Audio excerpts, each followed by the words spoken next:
Hey, what's going on? This fucking damn thing. I ordered this stupid part. I swear to God. I'm picking it up today. God damn it. Let me hold it on to it like a terrorist for the last time. Hey, what's going on? It's Bill Burr, and it's time for the Thursday afternoon, just before Friday, Monday morning podcast, and I'm just checking in on you. How the fuck was your goddamn Christmas? Why is this wire all fucked up? God fucking damn it. I swear to Christ. I said this was the last fucking time I was doing this. Didn't I? Isn't that what I said? You know what's really fucking amazing is the abilities for wires to just get all fucking... you look at it, it's like, how did that happen? How the fuck did this whole fucking thing go down like this? It's the headphones. It's the fucking headphones. All right, hang in there for fuck's sakes. Yeah, you feel better because I'm losing my shit? Does that make you feel better about your fucking cubicle dwelling fucking life? Well, I hope it does. I hope it does because I'm all about the positive vibes. In the 2 to the 1 Nizzy.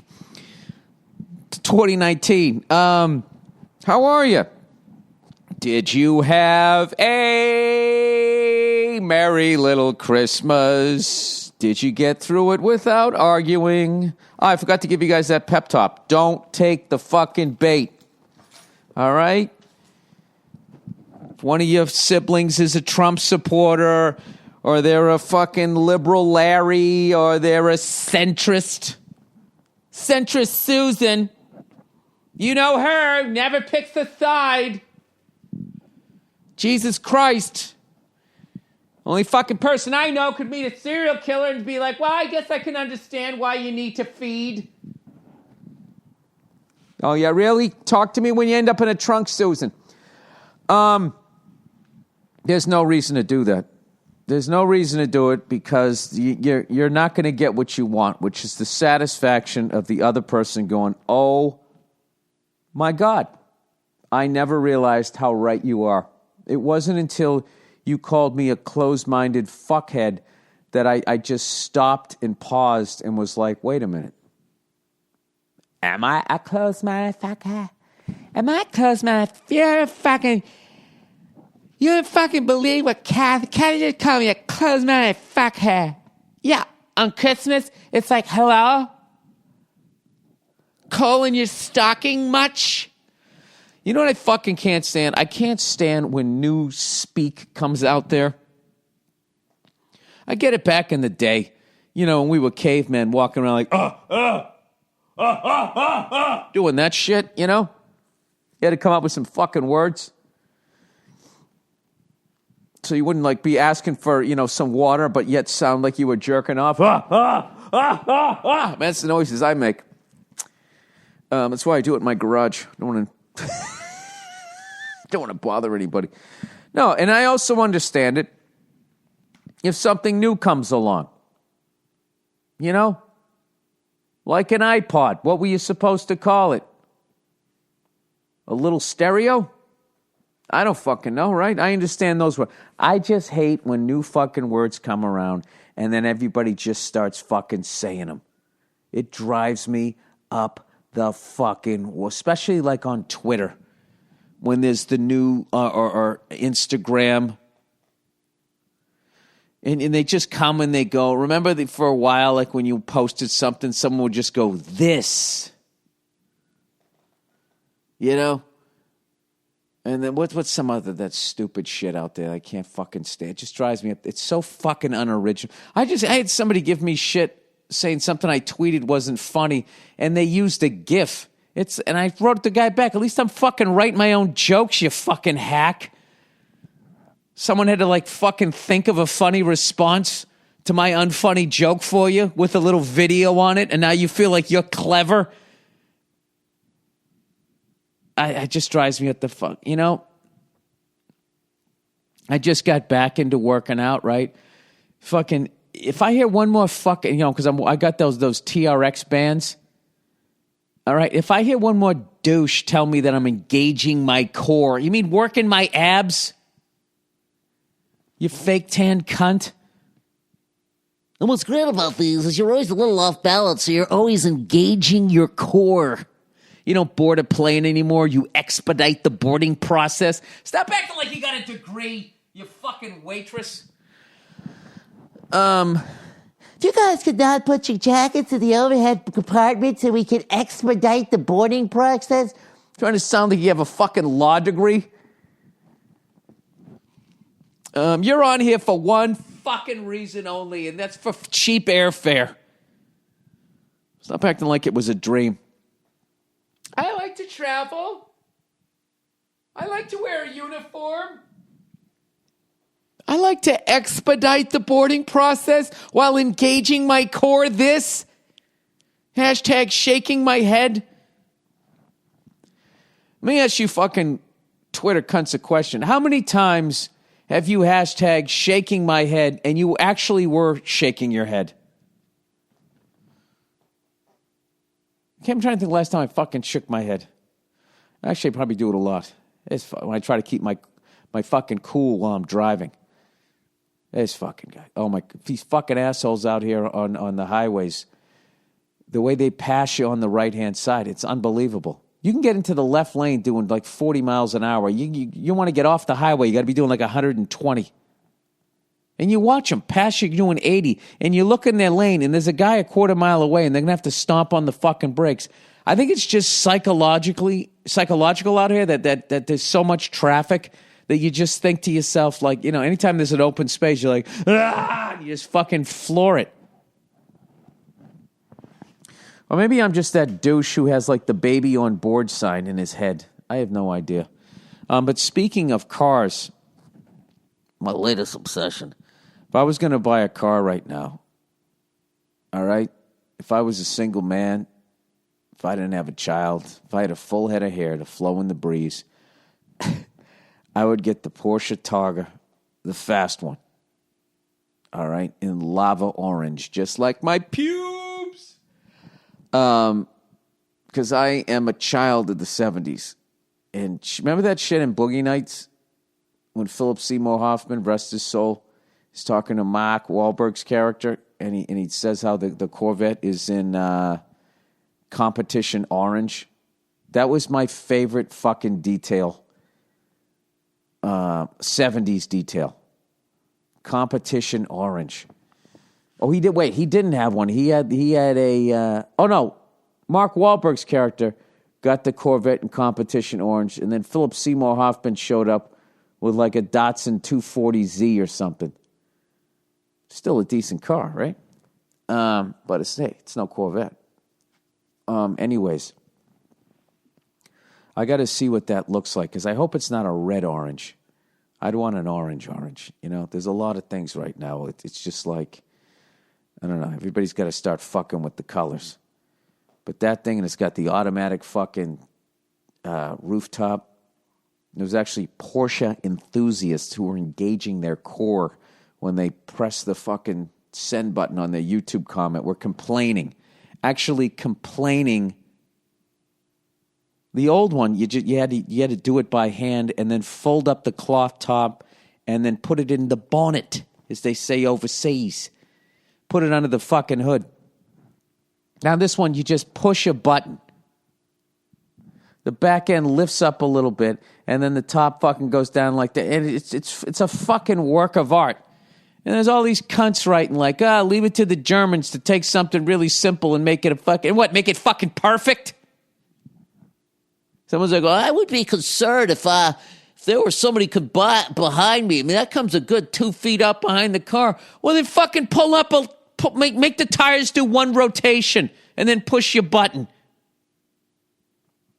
I'm amazed that when they designed this. Are you amazed?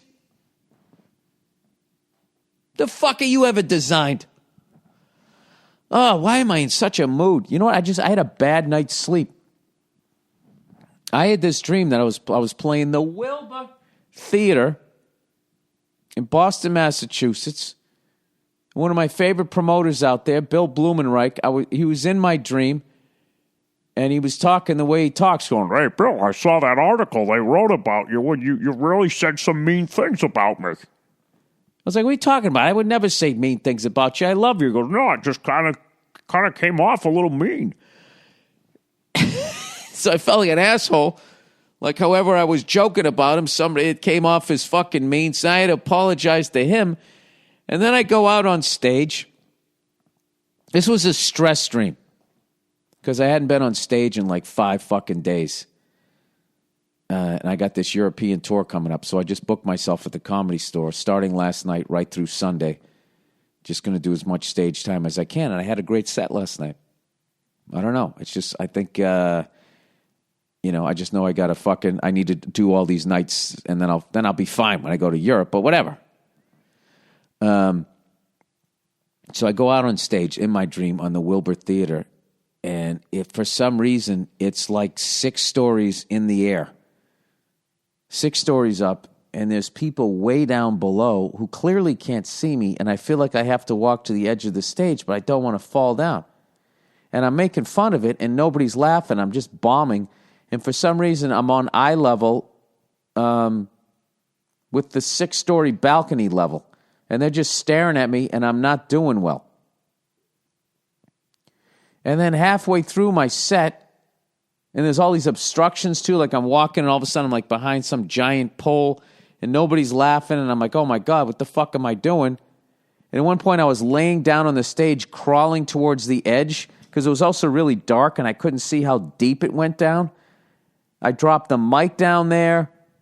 Somebody turned on a record player, and I shut it off, and it was just like, hey, we're the monkeys. You know, it slowed down. It wasn't that song. I don't know why I just picked that. Maybe because I'm a dancing monkey on stage. I have no fucking idea. And then halfway through it, one of the few comics that I don't like in this business came fucking walking out like the selfish cunt that he or she is, and picked up like a little square fridge that you'd have when you lived in like a studio apartment. And I was like, really? And the person was like, yeah, really. And they just fucking took it and started walking out. And I said the person's name. I said, from the bottom of my heart, I fucking hate you. And then I quickly shut up because I knew everybody in the crowd was going to film it. And what's funny is I don't really hate this person in real life. I just fucking avoid him. You know? That's what a great thing about getting older is you stop hating people. You just sort of like, you avoid them, even if you're sitting next to them. You just mentally avoid them. You're just like, okay, I know who you are. I know how you act, and this is what I expect. So I'm not going to get upset. I'm just fucking not going to engage in it, you know? And then somewhere along the line, they turned the lights on, and I realized that I wasn't 6 stories in the air, that the stage was still the same height it usually was, and then all of a sudden the microphone worked, and I could start, you know, doing my job, and I started killing again. So maybe the dream was, Bill, you have an irrational fear about taking 4 or 5 days off from stand-up. I will tell you, last night, I fucking, I went on stage, and I got this new Michelle Obama bit that was bombing, you know, because she's so fucking precious, you know what I mean? I don't know why. Out of all the first ladies, every first lady has always been made fun of. Her, for some fucking reason, is like off limits. So, you know, as a comedian, something is off limits. I mean, you know, you kind of have to steer the ship towards it at one point, just for the fun of it, right? So last night was the first night I started to get it to work, and I tried another bit, you know, about this gay kid, you know. Parents didn't know she was gay, and the parents were like those fucking people that think you can pray away being gay. What can you pray away? Oh, I went to church, by the way. I got there late, you know. I felt bad. I got there right as the fucking guy was starting his homily. And I was like, fuck. And then part of me was psyched because I didn't have to sit through the first 2 readings. And they really switched up the words a lot. The shit that you say, they switched it up a lot. I was like, is this like some West Coast thing? My mother-in-law's like, nah, they kind of changed it up. You know? It used to be peace be with you and also with you.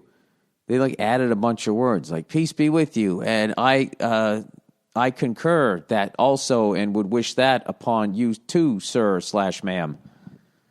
You got to say all that before you fucking shake hands with somebody.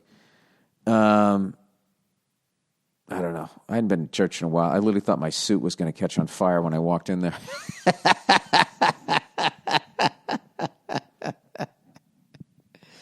It's when you know you're a piece of shit. You know, you haven't been there in a while. You just walk in and you're just thinking of all the shit God would be saying to you if he really exists. And you just walk in and going, I know.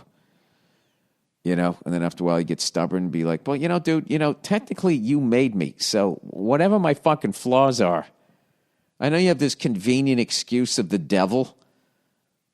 You know what I mean? I mean, what the fuck? Hey, you know, I made you perfect, but you listened to the devil. Well, didn't you make the devil too? Isn't all of this your fucking grand scheme? Right? I actually, when I look at God that way, right, if he exists, you know, and it is a he, okay? Because at the end of the day, you know, when you really look at the world, most of the great things that were created were done by men. And I don't know why I have to shy away from that in this progressive, you know, ladies, why don't you put your fucking brains where your mouths are and fucking start inventing some shit? And I know you're going to come at me with this fucking list that is impressive to you. But what I also want you to Google, my feminist little friends, is what have men invented? And you watch that fucking, that's fucking Dan Marino, 1984. 48 touchdowns, 5,800 fucking yards, when he could still beat the shit out of a wide receiver and a quarterback. Having said that, I respect women, and I feel you're very brave anytime you put on your lab coat and sit down to make a new widget. And it's so much harder for a woman to put on a lab coat. I'm just trying to make sure I have it all down. Because someday I would like to host an award show, and I have to make sure that I'm the fucking zombie that they're looking for. I'll come out and do a monologue just talking about how dumb men are and how we can't even figure out how to dress ourselves without women, you know, all of that shit, and they'll just fucking eat it up. That's another thing I fucking hate. You know what I hate? I hate when a running back gets like fucking 40 carries and he has like 47 yards, and then he finally breaks one for about 15, and then he gets up and he does that eating a bowl of oatmeal thing. It's like, buddy, we've been feeding you the fucking ball all goddamn game. Why don't you go look at your fucking yardage average? You 2.7 yards per carry, cunt. Hey, Bill, how about something positive? All right, I got something positive for you. I watched this fucking Celtics versus the Philadelphia 76. Sixes! You know who fucking blew me away in that game? Is that Joel Embiid. Is that how you say his name? I'm not looking it up because I can't spell it.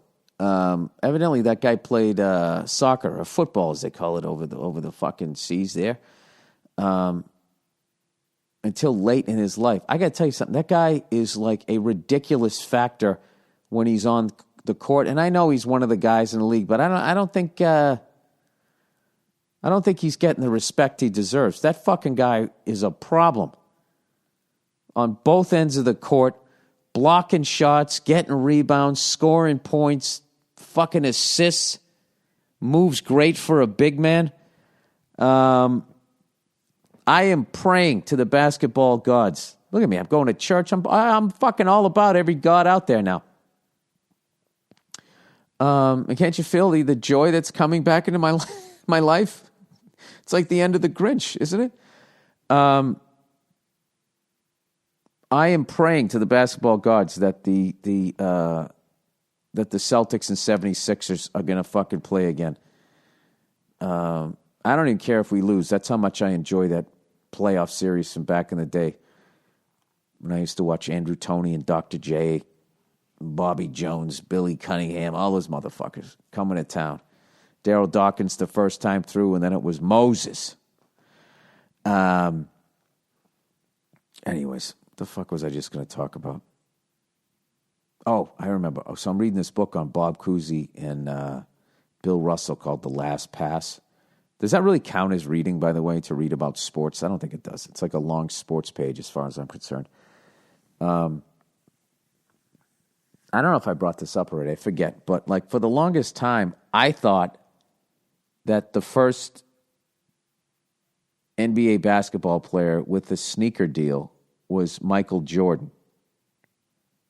Now, he might have had his name on the sneaker, but then I found out that those red and white Converse were called the Dr. J's. But I don't remember them having his name on it initially. So then I'm reading this book, and I find out that Bob Cousy in like 1962 or 63 had his own sneaker. He signed a deal with PF Flyers, and it looks like a bootleg Chuck Taylor. And I found a pair on fucking eBay for $155. I didn't buy them, but because I'm not a sneakerhead, yo. You see the new Jordan 48s? What are they up to, by the way? What are they up to? It is amazing that 30 years has gone by. He must have a new sneaker every year. I would say they're on the Jordan 32s. Let's finish this story. So Bob Cousy, that's the one. I'm kind of fascinated by that whole sneaker culture as far as like, all the different, do you got the Sedale 3-4s or whatever, Jordan's 2019. Let's see what they got coming up. What do they got in the fucking sneaker barrel? Air Jordan 1 Retro Sample. Oh, it was a sample, so that's not exactly what they came out with, and they want $4,000 for those. Are you fucking kidding me?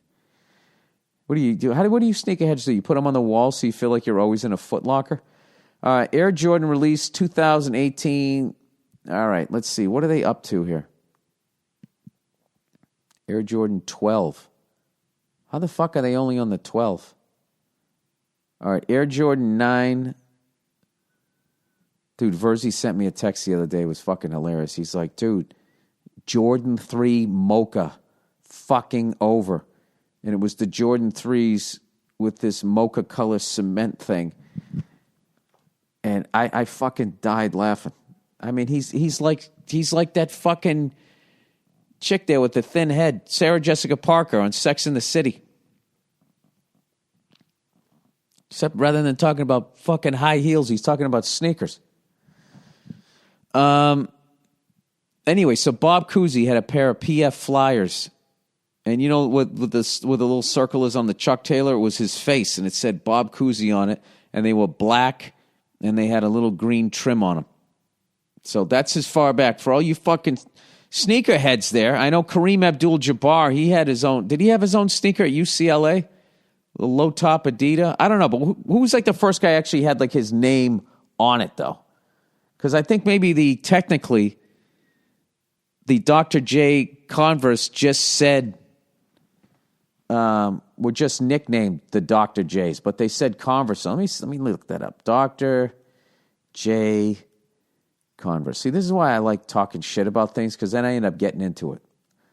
Like fucking the Premier League. All right, let's see here. Yeah, those are the classic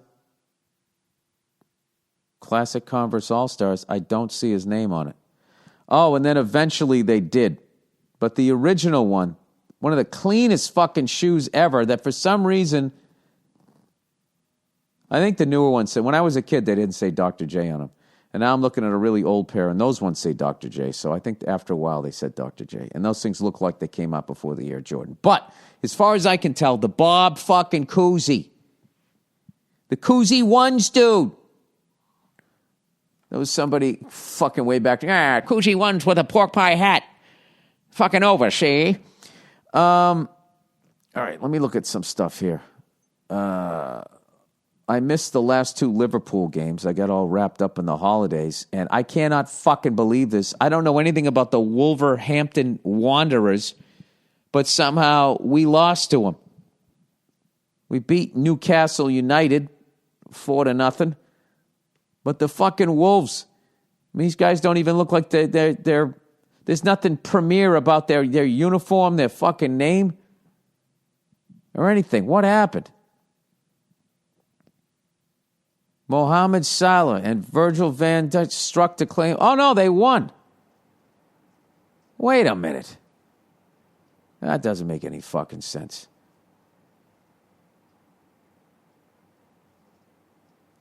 That doesn't make any fucking sense. Because we beat Manchester United 3-1, and it says 3-1, and then it says fucking 0-2. So I guess they do that all because that was an away game. Ah, you cheeky cunts. All right, I learned something else. That's how they do it. Okay. So they got Arsenal, 1-0 Arsenal.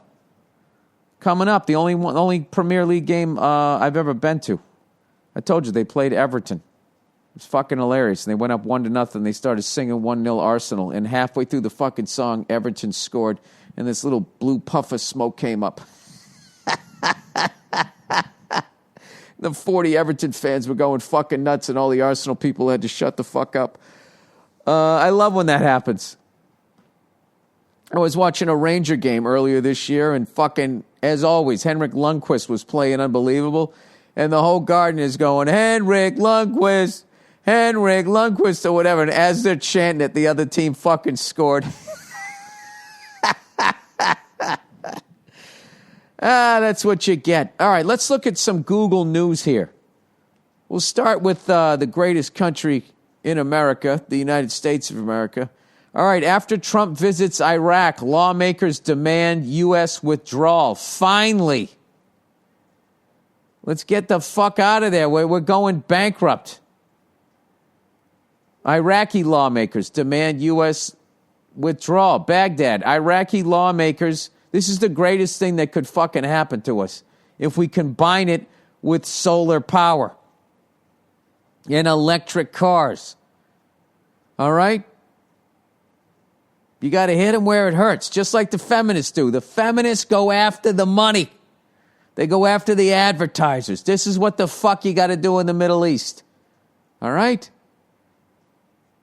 Truly, the great thing, though, is if we pull out, I believe they'll just go back, unfortunately, because I don't have a problem with Middle Eastern people. I just have a problem with cunts, okay? And cunts, they're everywhere, right? As long as you're not a cunt, I don't have a problem with you. So I think that they'll go back to trying to fucking, deal with each other. Hopefully not in a violent way, but it's going to be.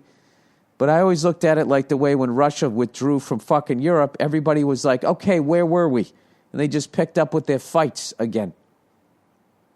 It's really pathetic. For the life of me, I'll never understand how war is legal. We're sitting here like working on gender-neutral bathrooms while war is still legal. I mean, it's just fucking nuts. You know what it is? I think it's because they keep updating the weapons, so it seems modern. But if you still went out there like the Braveheart days and there was, two people standing on opposing hills and then they just ran down the hill yelling, ah! And they just fucking met in the valley. And they had those sticks with the fucking, the fucking cannonball with the spikes coming out of it, Basically, you're dressed like a Raider fan, except you can actually hurt somebody. You don't have the rubber points. You wouldn't want to put somebody's eye out when you're intimidating somebody, Raider fans. All right, so politicians from both blocks of Iraq's divided parliament called for a vote to expel U.S. troops and promised to schedule an extraordinary session to debate the matter. I like that they're taking control of their country again. Parliament must clearly and urgently express its view about the ongoing American violations of Iraq's sovereignty, said Salam al-Shamiri, a lawmaker loyal to the populist cleric Muqtada al-Sadr. Dude, the fucking balls you have over there to be any sort of a leader, man. I mean, you're really... I hope what they're doing over there works, because what we're doing is not stopping terrorism. Maybe it's stopping it from coming over here. I don't fucking know. But all I know is when I look at the ledger, we're fucking bankrupt. We just keep raising our amount of debt. Why don't we fucking get back here? Get back here, bring the fucking kids home, all right? Fucking Get into this electrical shit. I don't give a shit if it hurts the environment more, just so we can pay this shit off. All right, with the money we make from exporting all the weed that we're growing. Now, God damn it, if I can figure out how to solve the world's problems, can't somebody in a suit and tie do it? All right, let's see what's going on in Germany. That's my first stop. Germany, Army could recruit EU citizens. Oh, for fuck's sake. So just Germany, are they really doing this again? All right, slowly loading. It is really bizarre how Europe, if they're not unified, they will start a world war. You know, and then what do we get? We get shit for, what's the worst thing we do? We get fat? Is that all we're doing? No, Bill, I think you're doing a little more than that in the world. All right. German army could recruit EU citizens. 7 years after Germany scrapped conscription, whatever the fuck that is, its defense chief has said employing EU citizens is an option to fill expert posts. Army General Inspector Eberhard Zorn said the forces had to look in all direction in times of lack of qualified personnel, such as doctors and IT specialists. Oh, wow. Have they outsourced all this shit in their country, too? The armed forces have been beset by years of underinvestment. Germany aims to increase its military by 21,000 personnel by 2025. Well, what the fuck are they getting ready for? Jesus Christ. Man, this is why you don't read world news. This is why you just sit around and you try and find a new sport that you can get involved in. All right, let me do the one read here for this week. All right? And by the way, my little thing for my headphones came. I just have to go pick it up. All right, let's get over here. By the way, made it through Christmas without boozing. 33 fucking days in. 33 days in. I'm going to go to the Rose Bowl sober, and then I'm going to go on my tour, and I am going to be fucking ready, baby. Butcher Box. Everybody. Butcher Box delivers healthy, 100% grass-fed and grass-finished beef, free-range organic chicken, and heritage-bred pork, the greatest pork chop I've ever cooked. The incredible quality of Butcher Box meat starts with the commitment to raising animals humanely and free of antibiotics and hormones. They rub their bellies before they murder them. Cook with the peace of mind knowing you're eating holiday high-quality meat, grass-fed and grass-finished products. These aren't pigs eating other fucking pigs like the goddamn animals in this country. The healthiest choice you can make for your family. Each box comes with at least 8 to 11 pounds of meat, which is enough for 24 individual-sized meals. You can choose from 5 different box types, all beef. All right? All beef for the racist. Beef and chicken for somebody every once in a while will bang somebody outside their race. Beef and pork, old school. Mix box for the liberal.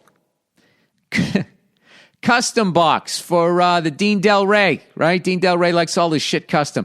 Lets you choose your own cuts for free bacon and $20 off your first box. Go to butcherbox.com/Burr and enter promo code Burr, B-U-R-R. All right, that's the podcast for this week. God bless all of you. Have a great weekend, you cunts. I'll see you on Monday, and I guess that's it, Try to get along with each other, everyone. All right, I'll see you. Isn't it a pity? Now, isn't it a shame how we break each other's hearts and cause each other pain? How we take each other's love without thinking anymore.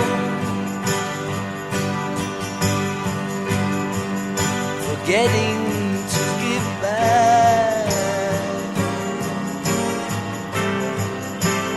Isn't it a pity?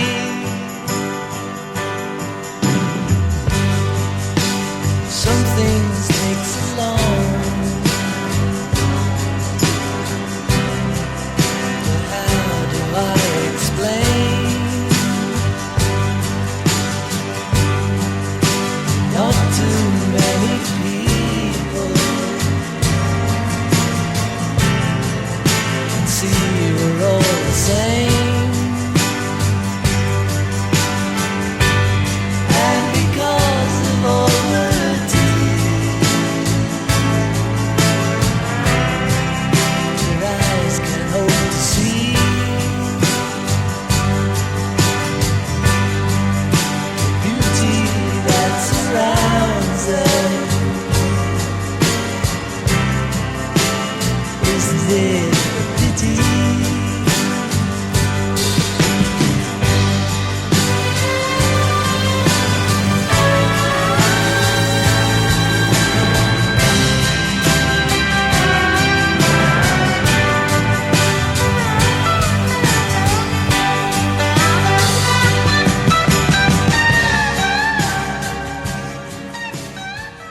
Hey, what's going on? It's Bill Burr, and it is the Monday Morning Podcast for Monday, December 27th, 2010, the final Monday of 2010. Huh? What are you going to do with it? Huh? Are you going to make this the greatest Monday of your life? Don't you hate one of those fucking motivational speakers? You're sitting there, you're trying to get motivated to not be a negative cunt like myself, right?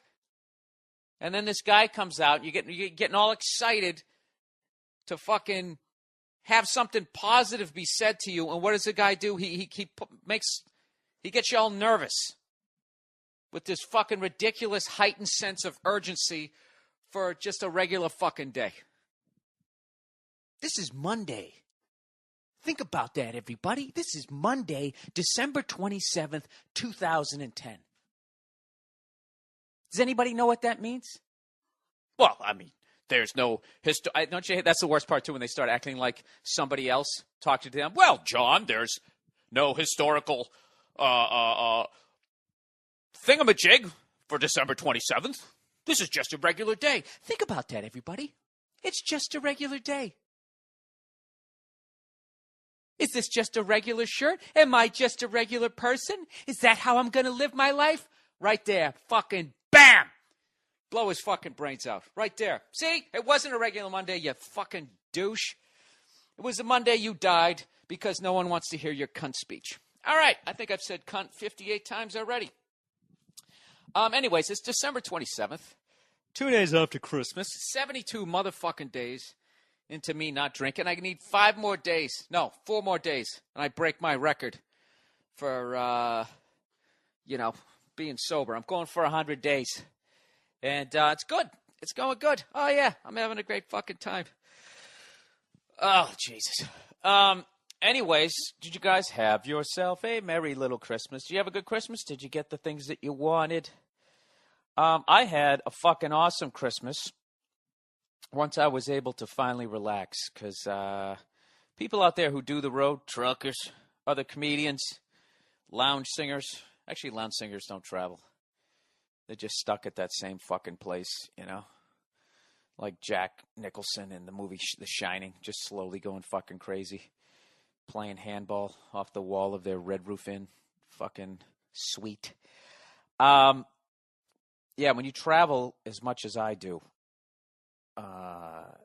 your brain, I don't know, it can't slow down. It needs like 4 or 5 days to slow down. And you can't sit down on a couch and lay down on a bed for like, at least I can't, for like more than 10 minutes. Your brain is just fucking going. And it took me like 4 or 5 days. And then I was finally able to relax and enjoy the holiday.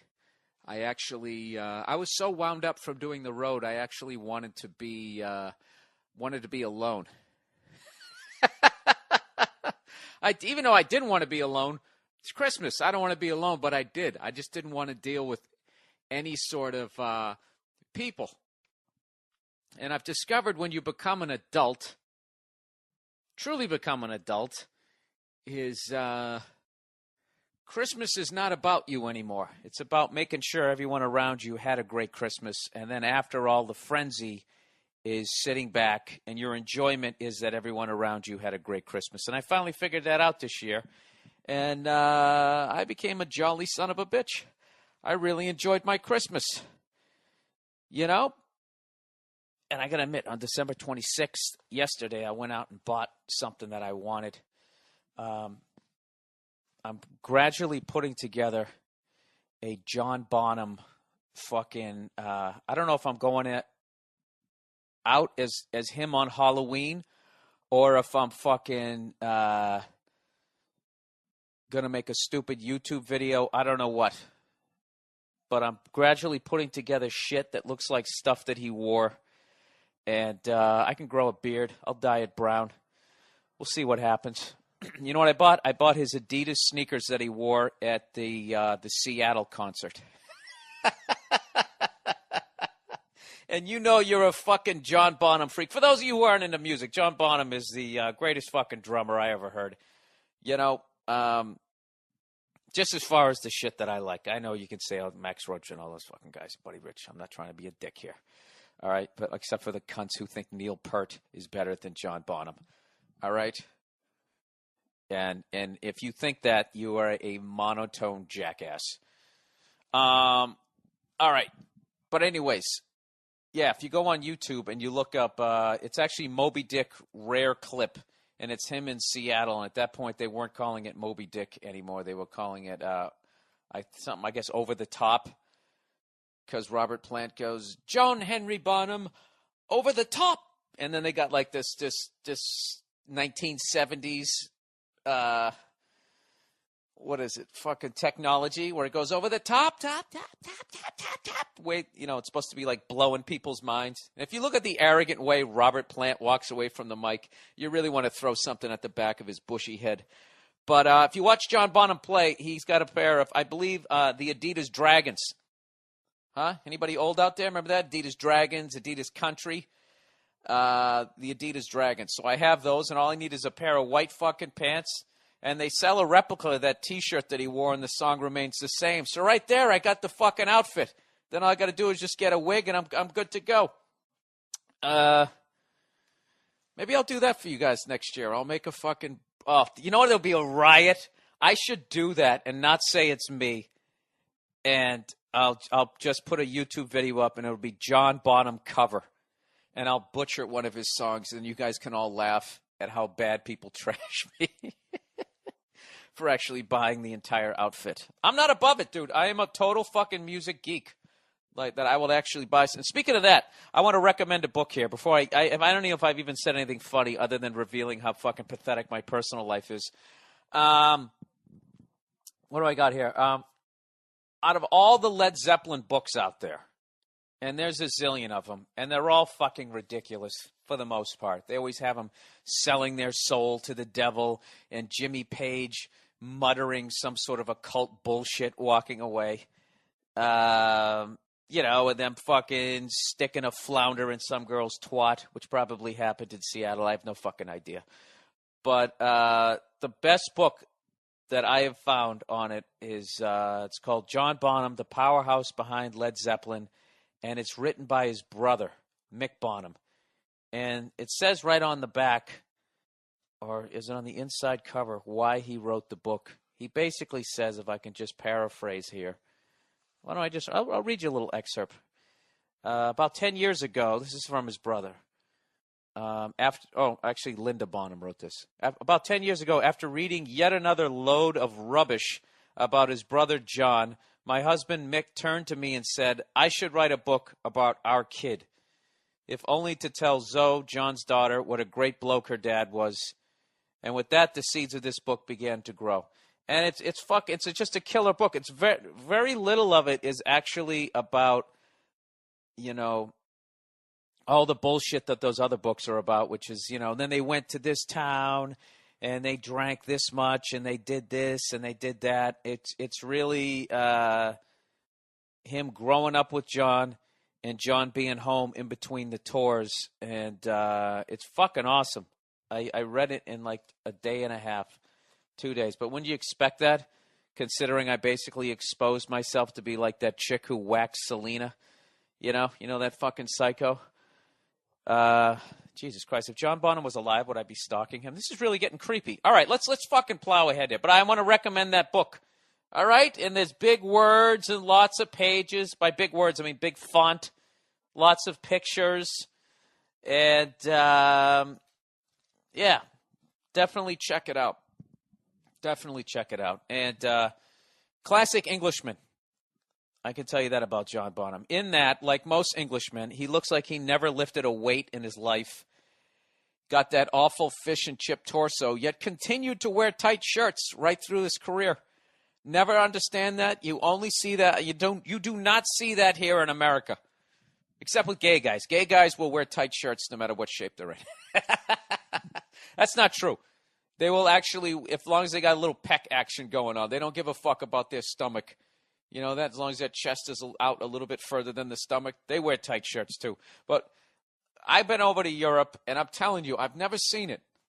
Like, never did a push-up in their fucking lives. Those types of bodies. You got that 7th grade chest and arms, and then this fucking, I just drank a keg of beer stomach. And this, this is like, you know what it is? This is like they made it big before Elvis fucking died. And Elvis is the first behind the music as far as the rock star and all that time. I know everybody's he stole all the music from the blues and gospel black dudes. You know what? Go fuck yourself. I'm so sick of that stupid-ass fucking argument. He didn't. He was influenced by him. But because he's a different race, they said he stole it. It's such bullshit. You know, if you're black and you listen to a blues guy and you play blues, you're carrying on a tradition. But if you're white and you do it, you're stealing. All right? And if black dudes fucking steal white music, they're sampling. It's bullshit. It's all bullshit. Nobody's stealing from anybody. You're being influenced. So enough already with the fucking whining. I'm so sick of fucking people bitching that this unfair business is unfair. Yes, show business is unfair. Life is unfair. Oh, really? Did you write it and then you didn't get credit? Well, fucking welcome to the club. I never wrote anything that I didn't get credit for, but I can tell you right now, I have been a victim of some very creative math. Yeah, you know what, Bill? Here's your royalty checks. That's $4.98. Yeah, we had $100,000 worth of whiteout that we had to buy a new typewriter that cost us $30,000. You know, and all that comes out of your fucking pocket. Yeah, it's been going on forever. But the reason why I say Elvis is the original behind the music is because he's the first guy who got, as far as I can tell, got lofted all the way up into the stratosphere. And, like, everything he did now is just so fucking cliched, but he was the first guy doing it, so nobody could really see it. You know? And by the time he died as a drug-addicted fat fuck on a toilet, that was 77. You know? At which point, you know, Zeppelin was approaching 30 years of age. It was already too late, right? Does that make any fucking sense? I'm trying to justify. And this is also before, like, John Bonham never would have got that. If he was living today, I can't guarantee that he wouldn't be dead, but he definitely would have like a 95% chance of not being dead, because someone would be like, you know, say you had a problem, there'd be an intervention, and then also when he got out of shape and he started getting the man tits there, he would have got the shit teased out of him on YouTube, and just out of sheer fucking humiliation, I think he would have done some sit-ups. But you never know. He is European. And they just really don't seem to be into physical fitness over there. This is coming from an American. They're not obese, but they are just some fleshy, mushy sons of bitches over there. Not all of them. Not all of them. You get your occasional one, but the occasional one seems like the ones that are born that way, you know? Like their dad was like a fucking shipbuilder, and his dad was, you know, fucking worked with Thor or some shit, you know what I mean? I don't fucking know. What am I talking about here? Really, people, huh? 13 minutes of absolute shit. All right. What are we going to talk about this week here? You guys want to hear a story? You guys want to hear a story here? Do you actually have to work right now? Does anybody know? Is anybody working right now? Does anybody have such a fucking dick for a boss that he basically gave you New Year's Eve off and then Christmas Day off, and now it's Monday, now you're back to work? You know? This is I don't know about you guys, but this is one of the most depressing weeks of the year. You know, is the week between Christmas and New Year's. Once Christmas is over, you know, it's like you see the buildup of the tree. First of all, you get your Christmas tree. And if you're like me, everybody trashes the tree. Except for this guy here who writes me this letter. Hey, Bill, fuck the haters. Fuck the haters. Your tree is awesome. Your tree is a noble fir, which is a far superior tree compared to those faggoty Douglas firs. I love how this guy immediately those trees are gay. Anyways, where the hell am I? Yes, they look a little sparse, but there is actually room to hang the ornaments. I like to joke that most people decorate their Christmas bushes by just throwing shit at them and hoping for the best. Ever notice all the ends of the branches of Douglas firs are freshly cut? Douglas firs do not grow in a conical shape. That means Christmas tree shape, I guess. They have to be trimmed in order to look like a tree because they normally look like a bush. Exactly. That's why I never liked those fucking trees. It looks like a shrub. I've never seen a fucking tree look like a Christmas tree. That's why. And that's why I liked the tree that I bought, because it looked like a fucking tree. Thank you, sir. He said, have you ever seen how they prune these trees on the farm before they're shipped to your local grocery store parking lot? A dude with a hedge clipper tied to his back at an angle goes up and down the rows of bushes and walks around each one, cutting it into a Christmas tree shape. Nobles aren't artificially shaped at all and grow to be symmetrical and perfectly proportioned. There you go. So go fuck yourselves. I also had somebody else write me a letter saying, fuck all those people. My sister or somebody is, fuck, I wish I saved it, is in some sort of artistic design or something to like my tree. So, you know what? I'm a little ahead of the curve, people. You wait. You know what's going to happen? One of these fucking emaciated celebrities is going to get one. And then it's going to become all the rage. They're going to be wearing Uggs with the fucking Santa Claus thong, right? With the midriff showing, be like, oh my God, this tree is like, oh my God. And they're going to be in Us magazine. And that's going to be it. Matthew McConaughey will be naked playing bongos. And it'll all work out. But you remember that you heard it here first. You heard it here first. I actually bought a fucking tree. You guys bought shrubs. All right? So fuck you and your holiday. But anyways, yeah, it's a really depressing week. So anyways, you go out and you buy the goddamn tree. So then you have the tree, and there's the excitement of the smell of the tree. It smells like Christmas. Oh, my God, it's going to happen. Right? It's that time of year. We're going to actually get off the wheel for a second. Enjoy the people around us, hopefully. You know? And then what happens? Then you decorate the tree. You put a little skirt around it. You dress up that little whore, right? You're getting even more excited. Then what happens? You come home from work, and one of your family members or the person you live with has wrapped a couple of gifts, putting it underneath. This is the buildup, right? This is Elvis, 1954, right before he fucking hit. You know? And then what happens? A couple more gifts. Somebody puts on a fucking Christmas record. Your balls are filled up. Just waiting for Christmas Day, and then Christmas comes. All right? Elvis on the fucking Ed Sullivan Show. Everybody's going fucking crazy. People are opening gifts. There's fucking bitches screaming outside your window. You throw down a scarf at them. Everything is fucking great. And then just like that, it's over. It's fucking over. You know, you get drafted. Send you over to Germany. I can't do this Elvis thing. I don't fucking know what I'm saying here. You know what I mean? Then it's fucking over. And then you're looking at your tree. You know, it's still got the lights. It still has the skirt. But what happened to all the gifts?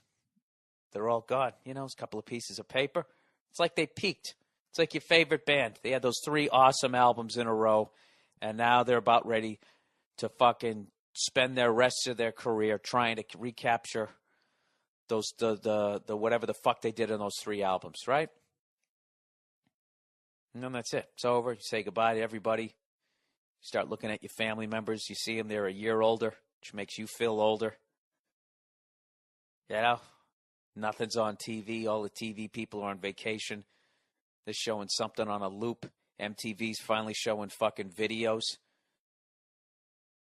It gets quiet. You sit back. You reflect on what a nice Christmas it is. But you just can't get over this feeling of this wave of depression that's coming. Because you know it's about ready to start all over again. Another fucking year with this fucking job, with that fucking douche telling me what to do. My fucking boyfriend, or your fucking girlfriend, or your wife, or your husband. It's going to be another fucking year. You know? There's your fucking tree. Just reminding you of your goddamn mortality. Because you're not fucking watering it the way you watered it before Christmas. You skip a few days. Branches start to droop. Couples start to turn brown like the gray in your hair. Look at this artistic little jaunt I'm on here. You know, and by the time, and then what's the worst is then you start walking down the street, going out to your car, and what happens? The bodies start piling up out there. You see your first fucking Christmas tree, that bah humbug douchebag across the street who throws the fucking thing out at like 1 o'clock in the morning, December 26th. And it's sitting out there, right? Laying on its side like a fucking victim at the beginning of the first 48. You know, it's got one little piece of tinsel blowing in the wind because the rest of its shit got snatched off from around its fucking neck, just laying there. Dead as a fucking doornail. Next day you come out, there's 2 more. Start driving down to work and you just see them all over the place, just being deposited. You know? Like fucking former stars and boy bands just littering the fucking highway. And it's fucking over. It's fucking over.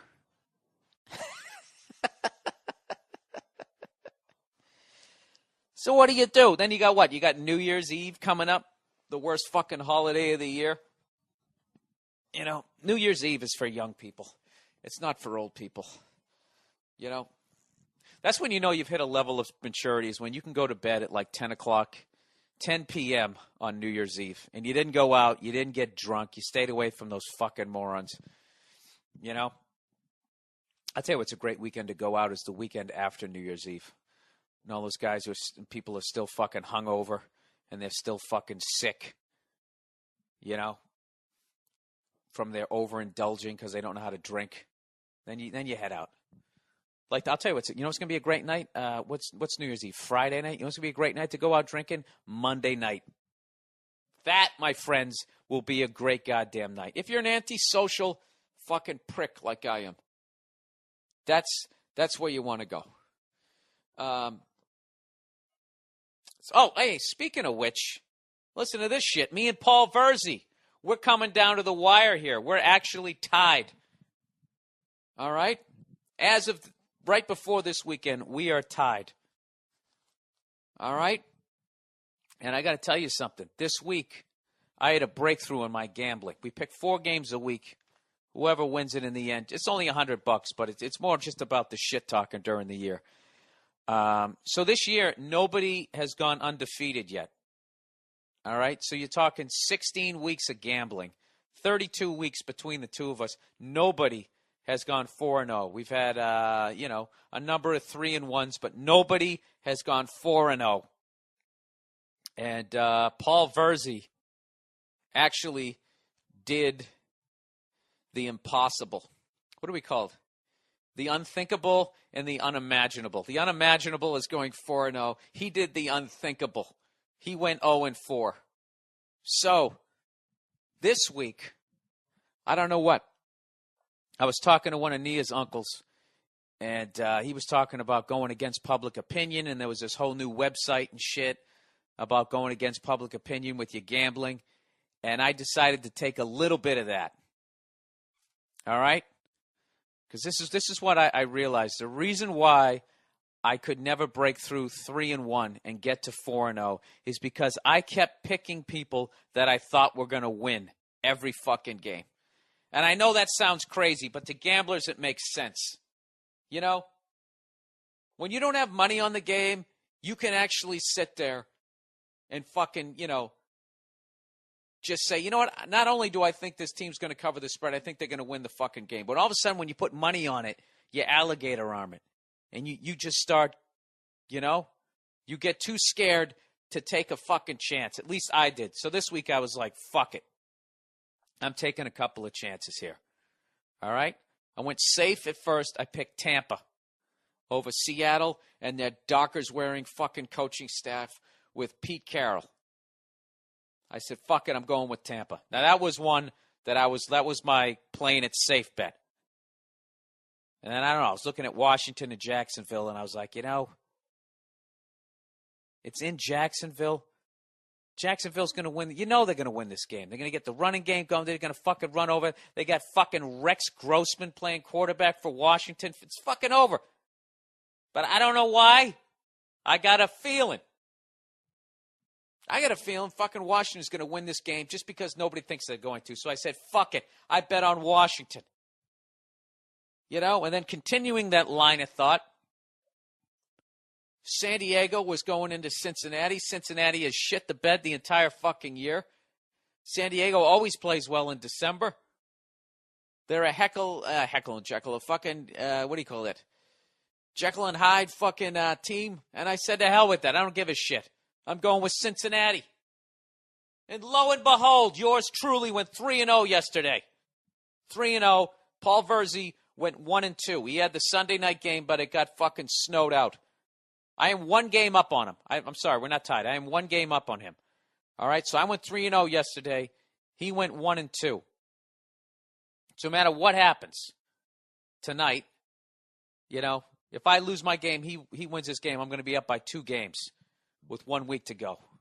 All right, but if I win tonight and go 4-0, I will have done the unimaginable. I'll done it. And who do you think I took tonight? Who would you take?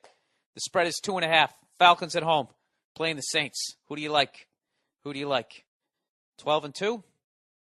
Is that what the Falcons are? Matty Ice at home? Just given 2.5? It's their fucking year? I said, fuck it.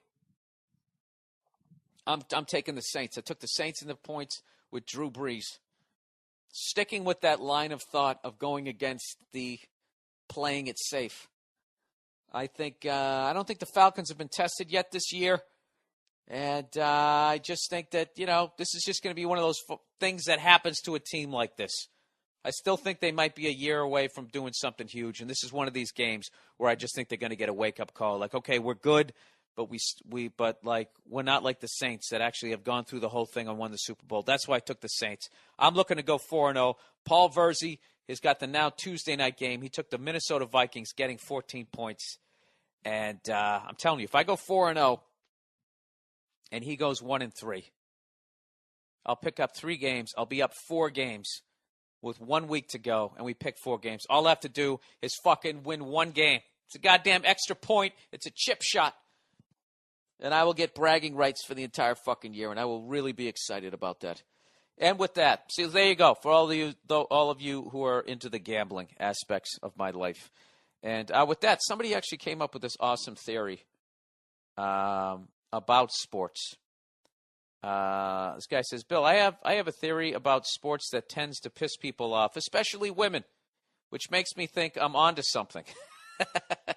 And it's got nothing to do with the unpredictability of sports. I think this theory is basically why people like sports. He said it mainly applies to team sports, some individual sports too. Okay, so here it is. It begins back in the day when armies were in the field waiting to go into battle. An army's objective was essentially to conquer foreign lands and rape women in order to celebrate the glory of their race/culture, and they would train for battles by making up games. These games were based around themes of land grabbing and raping. In this theory, the ball, football, basketball, whatever, represents the seed. The goals, either posts or a hoop or a net, represents the opposing team's women, symbolizing either their legs up in the air or their vag or their womb, whatever. The opposing team represents the enemy army, and the objective of the game is to get your seed past the opposition and impregnate their women. That's essentially the theory and it's abridged version, and it's why some sports are like crack and some are just who gives a shit. When a sport is put together right, it's a primal source of highly addictive goodness.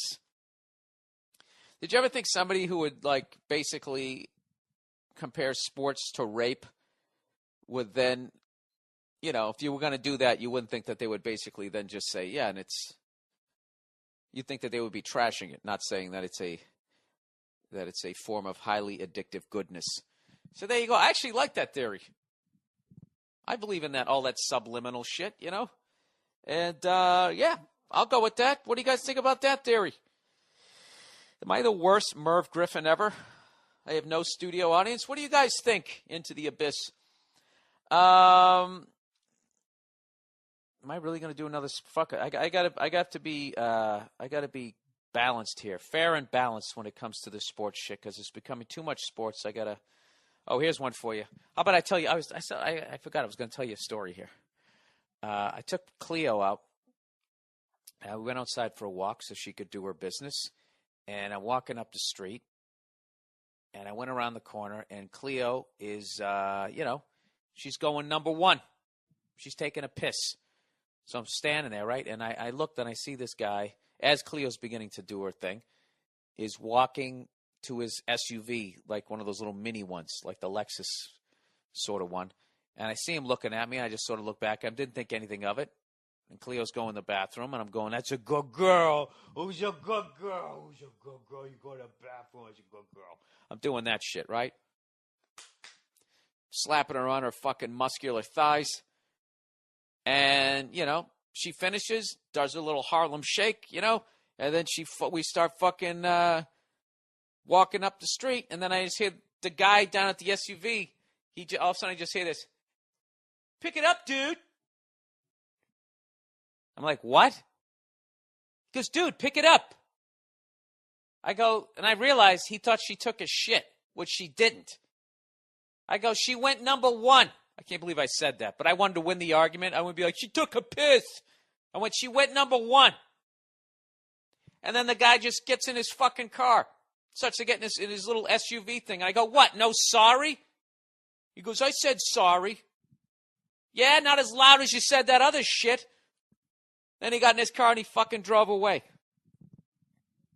So one thing I fucking hate about the West Coast is the way they confront you. The confrontation out here, I don't know why they do it. Like back east, they would have been like, hey, dude, fucking, you know, pick up your shit. You know, out here, it's always like, I don't know what it is. They're always calling you bro. Hey, bro. What's up, dude? Pick it up, dude. It just fucking annoys the shit out of me. It just fucking annoys. I don't know. That's the only time it really bugs me being out here is that surfer fucking way that they talk when they confront you. Bro. What a douche. And you know what kills me is that affected me. The way I interacted with people.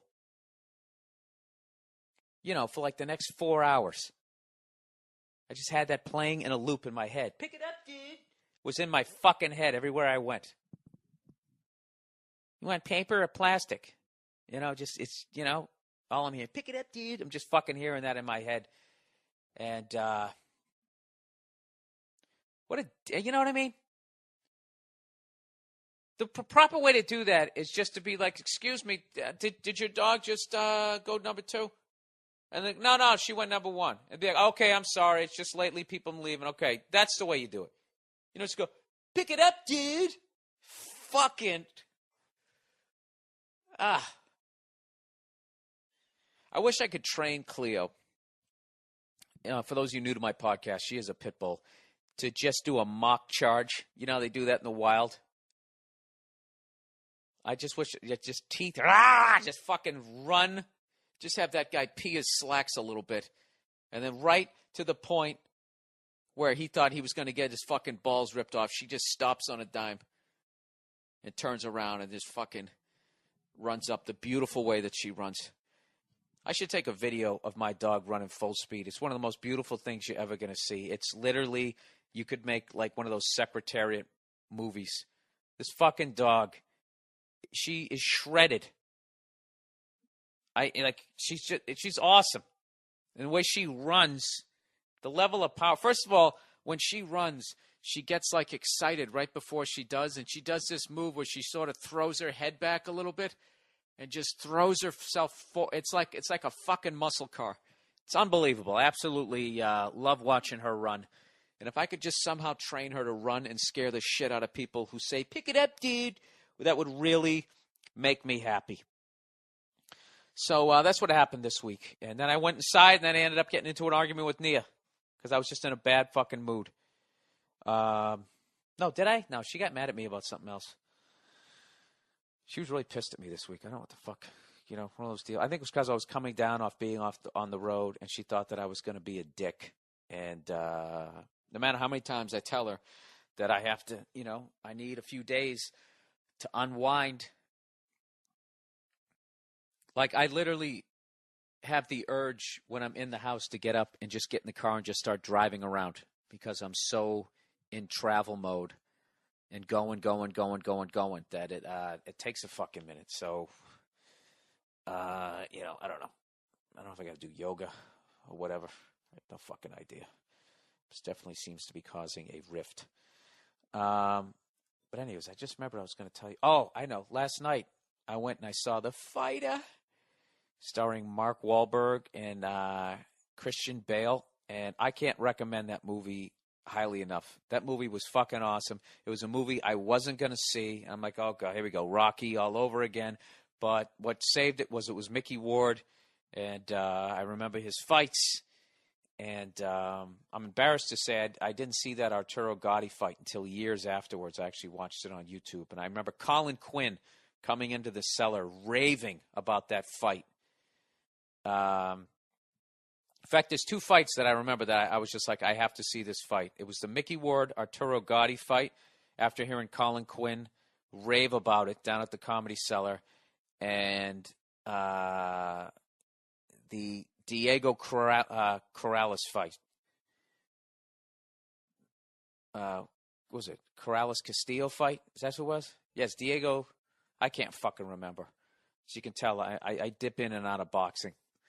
But that's it. Corrales Castillo, their first fucking fight is unbelievable. And Charlie Murphy flipped out about that when he told me he almost broke his foot at the end of that fight. Well, one of them's just, knocked out, gets up, and this trainer goes, "You better fucking get inside now." Because I think I told this story before.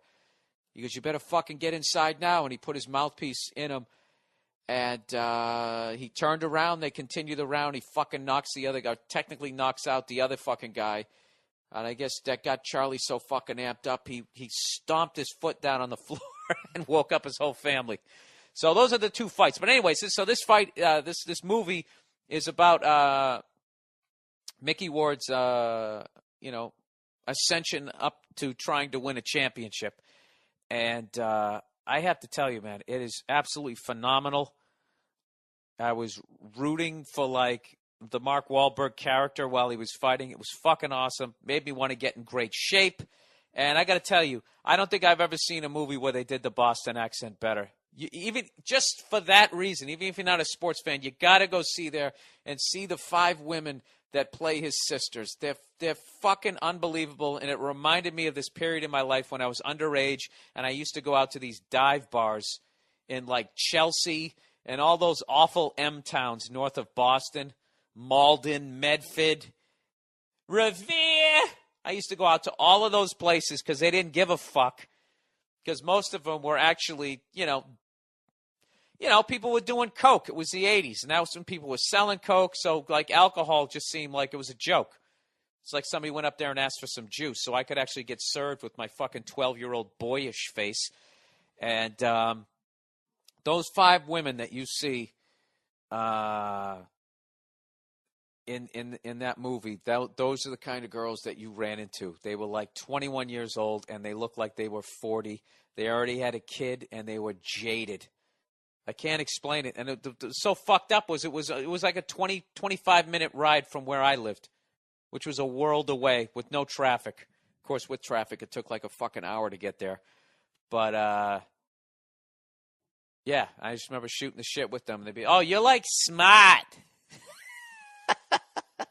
But anyways, those are my two recommendations for this week. Get the book John Bonham, The Powerhouse Behind Led Zeppelin by Mick Bonham, and go see The Fighter. I'm going to see True Grit this week, and someone's trying to talk me into going to see Tron, but I could give a shit about science fiction. I've never been into it. I never liked Star Trek. I liked Star Wars for maybe 6 months in my youth, just because everybody else liked it and I wanted to fit in. So I kind of got into it. I don't give a shit. I think those movies are gay. They're gay. All right, there. I said it. All right. You know, you put on the afterburners. I'm doing the best I can. Hit warp speed. And their stupid fucking handshakes and the aliens that they're friends with. And the gay names of the fucking spaceships that they ride around in, and it's just it's for nerds. It's for people who don't know how to get laid. I don't know. That's not true, but it just the stereotype is true. And speaking of which, I wanted to read this overrated for this week. When it's just reminded me of this. Somebody wrote overrated Las Vegas. Somebody wrote, I'm tired of everybody going to Las Vegas all the time. They throw that shit around like they're getting a free trip to a space station. Like, yo, anybody want to go to Vegas this weekend? Like it's just the wildest, craziest place. It's not. Vegas fucking stinks. It's really not that big a deal there. It's too hot. The drive sucks. How do they not widen out that 14? It's actually the 15 or whatever to be more than 2 lanes. Yeah, that's the highway. And when you come back on Sunday, it's a fucking nightmare. Always fly into Vegas, never drive, unless you plan on leaving at 2 in the fucking morning. He said, the other big thing I'm tired of with Vegas is the media perception that it's the craziest place on earth, that you never know what kind of nutty shit is going on, and it's like that every day of the year. You should just go wild there. Go home with 3 strippers, party like crazy with your boys, and wake up with the most insane story ever. It's like that movie, The Hangover. It's like that song, Waking Up in Vegas, from Katy Perry. Woohoo, yay, let's go crazy. Well, I'm sorry to burst your bubble. That doesn't really happen there, folks. The 50s and 60s are over. Not much that's hip and happening goes on there. You don't see Sinatra and Dean coming out to deal blackjack and drink with the common folk unless you're bringing in a 6-figure salary. It's actually pretty mundane. It's mostly full of sad old people blowing their social security checks on slot machines and shit, and lousy food and ugly tourists with their stupid kids. The place is like Disneyland with gambling. And God help you if you wake up with a hangover. It's generally 117 fucking degrees out. You walk out of your hotel and go, ugh. Vegas is not supposed to be. It's supposed to be this out of control party place. It's not. You want a story? Give Charles Manson a tab of acid and a meat cleaver and let him loose on the strip on a Friday night. You'll have a crazy Vegas story. Fuck that place. All right. Well, sir, I 100% agree and disagree all at the same time. See, what you did is you went there and you just looked at what you saw, like I did the first time I went there. I walked there and I was all dressed up to do my shows like I was going to be in the fucking Rat Pack, and I saw all these fucking fat tourists with their flip-flops and going, wow, Vegas is dead. It isn't. You just don't know where to look. First of all, you ever see those pretty girls playing slots? You know? And you're like, why is that pretty girl all by herself playing slots? How come she doesn't have a boyfriend? That's because she's a hooker, sir. You want to have your crazy fucking, there you go, right there. See, you're like me. First time I went to Vegas, I thought a hooker was, you know, standing on a street corner, snapping her gum. Hey! Like that was a hooker. All right? But no, they're not supposed to be in the casino, but they look the other way. All right? And I was actually at a bar one time, and Jimmy Dore told, you know, I'm sitting there hitting on this girl, and Jimmy finally came up and goes, Bill, what the fuck are you doing? And I was like, what? This girl's hot. He goes, dude, you're hitting on a hooker. And I was like, she's a hooker? And he goes, yes.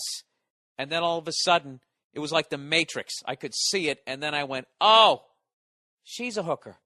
There's a hooker. There's a regular girl, hooker. And all of a sudden you could fucking see it. Your problem is you don't know how to see it yet. Put it this way. I just did a road gig with somebody, and he told me a story. He went to Vegas. He won $9,000, walked up to one of those girls, said, hey, come here. And she stopped playing slots, walked right over to him. He goes, I want another girl like you to suck my dick. Come up to room, 1052. And they did. And they came up there, and they were gorgeous, and they sucked his dick, and he came on their face. And he won $9,000 that night. So there you go. It is a crazy, awesome fucking place where shit can happen if you indulge. All right? If you stand back like a fucking, just shitting all over the place, then yeah, you're not going to have a good fucking time. It is cheesy. It is awful. There are a bunch of, they got malls there now. They try to appeal to families. All of that shit definitely goes on there. But believe me, all right? I mean, I don't think you can go to Foxwoods and just go, hey, you and you. I mean, you can probably do it, but they're going to be old ladies. And even there, I'm sure they have their hookers, all right? But of course they do. But I'm telling you, go there next time you go there, all right? Just look for those pretty girls playing slots. And you will have, and all of a sudden, Vegas will become, they can't show that in the commercial. What was that Fox? The Fox was on. Ba-da-doo, ba-da, baby. Just suck my fucking dick. Remember that commercial? I forget how it goes. That whole thing about being at Foxwoods, like it's this crazy thing. You can't show somebody win $9,000. You can show that, them winning $9,000, but you can't show that other part where he goes, hey, you, find another one just like you whose dad didn't stick around, so now you suck dick for a living. Get another one of those, come back to my room, and then end the commercial. Bang, boom, zow, as he fucking comes on their faces, okay? You're supposed to read between the lines. All right? So what I would do is I would stop going to Vegas with the fucking nerds that you're going to Vegas with. I mean, you're going to Vegas, dude. You're trying to solve the transportation problem. You're talking about the highways. You're not looking at the right shit. Yes, Frank and Dean are not going to be dealing poker. Yeah, they're dead. They're dead. Okay? Yes, move on. Ashton Kutcher's going to be there dressed like James Bond taking... I fucking hate those commercials. I envy that guy's career. I really envy that guy's career. He's a smart son of a bitch. Most people do a hit fucking sitcom and then that's it. He got into producing. Very smart guy. But I hate those fucking commercials with him sitting there with the stupid cameras and everybody's just enamored with him. Look at the guy with the camera. Wait, we all have cameras and one in our phone. This really isn't that exciting. So there you go, sir. I know I trashed you, but go to Vegas again, okay? Fucking pony up the fucking $70 and fly out there on Southwest. Go down to the Strip, okay? Gamble. Hopefully you win. If you don't, even if you don't, just save a little money and have a couple girls blow you. Come on their face, and I'm guaranteeing you're going to go home with a smile, even if you have to sit in that traffic on the 15.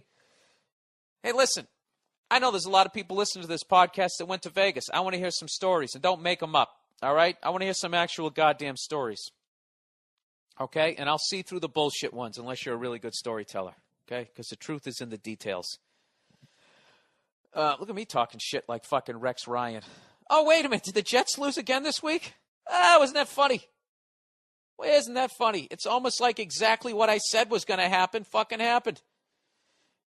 And I know a lot of you guys, you probably can't remember because, nobody can remember shit in this country. Like I used to do a bit about that Geico lizard. How, everybody loves that fucking thing, and I just look at that thing like that thing has no credibility whatsoever. When those commercials started out, he's like, no, I'm a gecko. All right? Get away from me. Fuck you and your insurance company. Then all of a sudden, he like fucking sold out. Now he sells the insurance and no one calls him on the bullshit. Well, this is my fucking Geico gecko lizard moment. Here's Rex Ryan. I'll play you 2 clips. This is Rex Ryan on Hard Knocks back in August. Let's hear what he has to say about his football team, which started my hatred of the fucking Jets. Here we go, everybody. Let's turn up the volume. Here we go. If we play at our best, we will beat every team in this fucking league playing at their best. So who's it on? Whose shoulders does it fall? There you go. Could you hear that? Sorry, I just fucked with the volume here. I had to crank that up. All right? That's what he said. We would beat every team. If we play at our best, we can beat every fucking team in this fucking league. You know, the usual bullshit. Okay? For those of you who forgot. All right? Now, here's him yesterday when they backed into the fucking playoffs like they did last year. Here we go. By the way, I think we're in the playoffs. God, dog, hey, it ain't the way I wanted it, but I'll take it. Oh, gee, fucking yeah. What happened, Rex? Fucking dope. I swear to God, was there's no reason for me to even bring it up. But I have to bring it up, okay? That's the second major thing that I was right about in football this year. And as much as you fucking hate to admit it, you know I'm right. I told you Peyton Manning was fucking overrated. I told you he was a regular season statistical juggernaut. He threw a pick six to lose the fucking Super Bowl. And he has yet to get shit for it. Yet to get shit for it. This fucking volume is way too high. I'm sorry. Let me bring this down here. He has yet to get shit for it. All right? And I told you, I didn't understand what the Jets were talking about. I didn't understand why they felt like they were the shit. You know? Was it last year that they made the playoffs because the Colts sat half their fucking team? Wasn't it last year? Isn't that how they got into the fucking playoffs? Then this year they come in just talking all this shit. Now look, I'm not saying that they couldn't go on any team in the NFL at this point. If you get hot in the end of December, you can actually go on a run and win the fucking Super Bowl like the Giants did. All right? That's another fucking hilarious thing. The Giants losing again this week, and now they're questioning whether Tom Coughlin is worthy to coach that team. That team that a mere 2 fucking years ago or 3 years ago beat an undefeated team. 14-point underdogs. What, did the game suddenly pass Tom Coughlin by in 2.5 fucking years? New York, this is the difference between New York and Boston. Boston is completely 100% negative. And they'll give you a little bit of positive, and the second they see negative, they're like, the curse is back. They're awful that way. But New York, they kind of do the ESPN thing where they hype shit through the roof and say this is going to be the greatest fucking thing ever. And then when it doesn't happen, then they go the exact opposite way. And then just somebody is the worst fucking thing that ever happened to the goddamn sport. And that's why mediocre guys like Mark Sanchez, who never really did anything in fucking college football. What did he do? He won the fucking Rose Bowl with that team that had won the national championship. I know there's a turnover of players, but give me a break. Matt Leinart did more than that fucking guy, and he's not even in football anymore. I think he's playing in like the fucking CFL, right? So there you go, people. But I will tell you this. I do back Rex Ryan on his foot fetish video. I don't think there's anything fucking wrong with that. He's got a foot fetish. He made a video. I totally agree with him. It is a private matter. And, the guy loves his wife. That's what I got out of it. I didn't think he was a weirdo. I think that was just one of those classic fucking examples of everybody out there throwing sticks and stones and all this fucking shit when we all have these skeletons in our closet. Huh? Does anybody else want to turn over their fucking hard drive, their computer hard drive, and let the FBI go through it and look at all the fucked up shit that you've looked at on the internet? Give me a fucking break. I'm a freak, just like him. I'm not into feet. You know, some of the horrific shit that I've looked at on the internet, I'm going to fucking judge this guy? Then in the end, he just kept going, it's a personal matter. I'm not going to talk about it. You're going to ask me 16 ways to Sunday. It's a personal matter. And I was like, that's exactly right, Rex. It's exactly fucking right. It's your own fucking life. It's a personal matter. I'm not talking about it. Go fuck yourselves. I don't give a shit that it's on the internet. It's none of your goddamn business. Watch the video if you want. I don't give a fuck. Then they go, can you at least talk about your wife? And he goes, yeah, what can I say? I've been with her for 23 years. I love her. She's awesome. I was like, you know what? This guy's a great dude. And I realized that I was wrong saying that he was going to make an attempt on his life one day because he has a great woman in his life. And that's what's holding that man together. And I told you. One psycho can spot another psycho from across the room. So God bless Rex Ryan and his fucking foot fetish. 23 years. He's still fucking got the hots for his wife. He's making freaky videos. I thought that was the shit. Gave me hope. That's what it did. It gave me hope. I don't think that guy's a freak at all. And it's like that Tiger Woods shit. And everybody sat there judging him. People are full of shit. You know, just listen to that quiet voice in the back of your head that's calling you a hypocrite when you're at the dinner party trashing Tiger Woods. You know, when you think of some of the shit that that you rubbed one out to your wife's sister? Huh? What if that ever got out? What if there was fucking video of that? You fucking rubbing one out to your wife's fucking sister, and we could see the fucking video that's playing in your goddamn head. Really? You're going to judge this guy because he's into feet? I don't judge him for that shit. I do judge him for being a shit-talking jackass who sounds like one of my moron buddies at a fucking sports bar. I will trash him for that. So, with that, who do you guys think is going to win the Super Bowl? Because I, for one, have no fucking idea. I have no faith in my team. I don't even know who they are anymore. My Patriots, they're like a drug addict. You know? Are they clean? Are they clean this week? And they're gonna play fucking defense? Or are they just gonna? I don't know. And I don't like that we basically should have lost to the fucking Packers. But Aaron Rodgers was out, and even then we still should have fucking lost. But they didn't manage the clock right, and we lost to the Jets once. Jets could come in and beat us. They could still come in and beat us in our own fucking place. I mean, that's the kind of way football is right now. So, which is why I don't understand the whole Rex Ryan shit talking. That's what it was about. So there you go. Let's see. Let's move on to something else here. Let's go with advice. Bill, hey, I just want to write you and say I got Let It Go for Christmas. I really needed it too. My girlfriend dumped me on Christmas Eve. So my Christmas sucked, but your DVD really helped me out a lot last night. I know what you say about breakups, 6 weeks of pain, and then it gets easier. He said, we were together for 9 months, and out of the blue on Christmas Eve, she called me up and said she needed time for herself and her daughter. That makes it tough, too. I got really close to her kid. Here's my question. What's the worst breakup you've ever had, and have you ever been dumped over the holidays? All right, there's a number of things going on here, sir. First of all, that's a real honest move on her part. That whole fucking thing where you just go through a Christmas because you don't want to hurt somebody's feelings.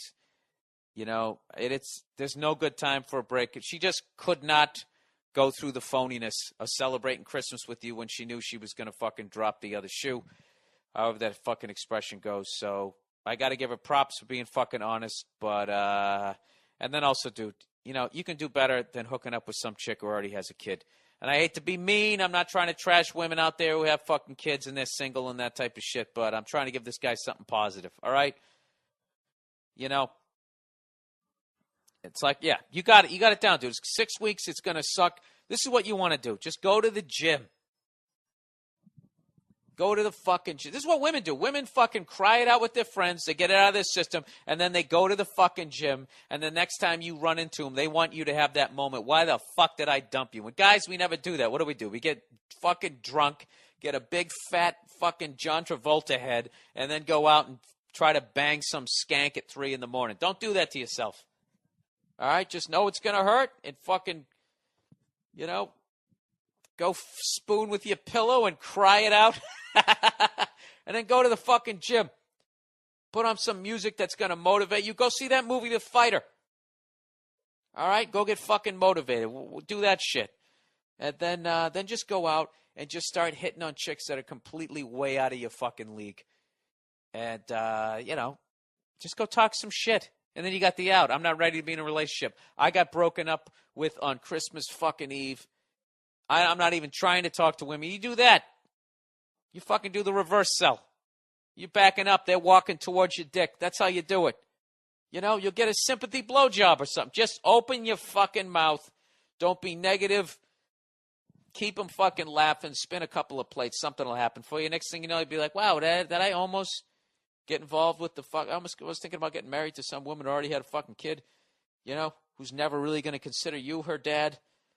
It's going to have a bunch of issues, and her dad's not going to be around when her daughter goes through her slut years because she's trying to find another father figure. You don't want to be around for that shit.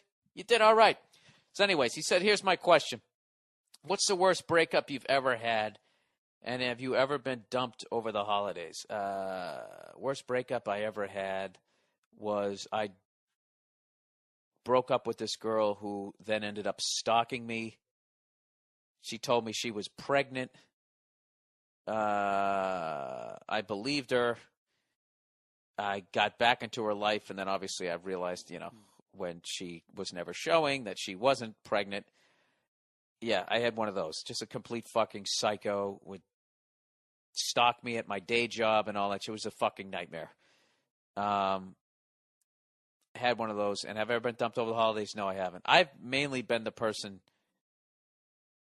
that's dumped people, but I did get dumped. The fuck did I get dumped? It was in September. Yeah, it was September. September? Yeah.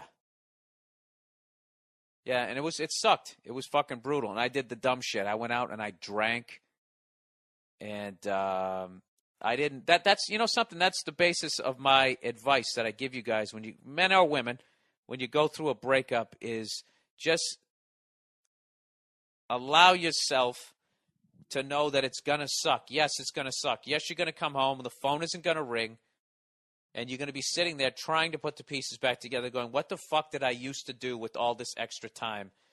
And just go through that is the best thing that I can tell you. And fucking embrace it and just know it's going to hurt. And that's the best advice I can give you, because I did not do that. The worst thing you want to do is go out, start boozing, and try to bang somebody else and then go into a fucking rebound relationship. I did that a couple of times. It's fucking brutal. It's not what the fuck you want to do. So, I don't know. We had a couple questions. I keep getting questions about, on the Opie and Anthony show, Patrice O'Neal and Kevin Hart talked about this trashing that I took. And it was a long fucking time ago. I haven't listened to the audio yet. Just look it up on YouTube. I'm sure they have the audio up. Without even listening to the audio, whatever they said is more than truth. It was an epic 50 fucking minute trashing that I took. What the fuck was the story? Esty at the Comedy Cellar. All right, where do I start this? The Yankees were playing the Braves in the fucking World Series. And I guess there was these groups of people from Atlanta wanted to, we're going to take, that's right, they were taking 2 buses to Yankee Stadium to go to the game, and they wanted a comedian to perform on the bus on the way to the stadium. All right, which obviously is the most nightmare gig ever. They were going to pay you like $500 and give you a World Series ticket. All right. So the gig was offered to me. Like Esty was like, "Who's the 2 biggest sports fans I know down here?" So she offered, and actually don't have enough money in the bank where they'll actually consider doing this. So she approached me and Jim Norton about the gig. So me and Norton are just talking about it, going, dude, this is going to be the worst fucking gig ever, but you get to go to the World Series, and we were both thinking about it. So the next day, over 24 hours, Norton finally just goes, fuck that, I'm not doing it. So I was going to do it. I was like, fuck it. It's not going to be that bad a gig. That's the thing about it. It wouldn't have been that bad a gig. I basically was going to get paid to go to a World Series game and to get paid to do what the fuck I was going to do anyways, which is trash the Yankees all the way up to Yankee Stadium. That's the only part about the story that's bullshit, is them talking about what a horrific gig it would have been. It would have been a fucking cakewalk compared to those college gigs I did where they didn't have a fucking microphone and they stand you in a hallway. It would be a bunch of drunk fans excited to see their team that didn't have a shot in fucking hell of beating the Yankees. And all I was going to do was tell them what a fag Jeter was for fucking 30 minutes. A half-hour fucking set would have been a joke. All I would have to do is trash the Yankees the whole fucking way up. I get $500 and I get a World Series ticket. And the second I get off, I can screw. I can leave those guys. I get to go to a World Series game at fucking Yankee Stadium. So I'm like, I'm going to fucking do it, right? So I didn't know that Jim had said that he wasn't going to do it. So we're sitting down there at the table, down at the cellar, and it's starting up. Everybody's giving each other shit. So I start giving Norton shit about whatever, about his chinless face, his little ears, or whatever fucking awful hooded sweatshirt that he was wearing. And then I got him with a couple of jabs, and he felt the overhand right coming, and he needed to stop it. And he just goes, whatever, bus boy. And it was like E.F. Hutton. Everybody fucking stopped and went, what? Why did you just call him busboy? And I immediately was like, he's going to do it too. And somehow Jim got out of it and he literally threw me under the bus. And then they found out I was doing the gig. And it just so happened that night that all the fucking the big boys were there. It was Patrice, Norton was there, Kevin Hart, Rich Voss, Keith Robinson. Right fucking there. The Tyson, Holyfield, George Foreman, all of that. And I'm standing there like fucking Tex Cobb. And I took a headlining set, standing ovation set of shit for doing that gig. And I was still going to do it. Even after the fucking trashing, because I'm thinking, I'm going to the fucking World Series. I don't give a shit. You know? And Patrice was trashing me, and I didn't give a fuck what he said. His advice I never would have listened to, because Patrice was one of the biggest pussies when it came to performing hell gigs. Like when we used to do colleges, this guy used to book us on colleges, and it would be me, him, and Robert Kelly, or me, him, and Norton, or whatever. And this dude never wanted to go on first, because first sucks because you got to warm up the crowd. And he never wanted to go on last because you had to follow the other two acts. He always wanted to go on second. And then he'd go on second, and he would go over his fucking time like the selfish cunt that he is. And so I was just like, this guy fucking, this guy retires from comedy every 2 weeks when he sees a hack kill on stage. I don't give a fuck what he thinks, but it wasn't until the end when he actually looked at me when the trashing was over, and he said, Bill, he goes, I will stand in front of that bus. Don't do that gig. I'll buy you a ticket to the World Series. Don't do that. And then I was sitting there going like, wow, this is actually like he's not even joking right now. He's trying to tell me, for the love of God, have a little bit of self-fucking worth. And he shit. That was the thing. After a 50-minute trashing, as embarrassing as that was, nothing was worse than the shame of him telling me that I could actually afford a World Series ticket at that point. I wasn't really even thinking that. So I decided, in that moment, I decided not to do the gig, which I don't think came out on the Opie and Anthony show. They think I did the gig. I never did the gig. And I actually passed it off to another comedian who was further down the ladder than I was. And he didn't even ask me, but I always made a promise that I would never say who did the gig. And I don't know, next time I go on Opie and Anthony, I'll talk to the dude who actually did the gig and see if he wants to call in and talk about the gig. But that's the only – I haven't listened to the audio yet, but whatever jokes that they said, there was some classic ones. I remember Patrice saying, hey, Bill, when they bring you up, are you going to come out of the bathroom or are you going to walk up those little stairs?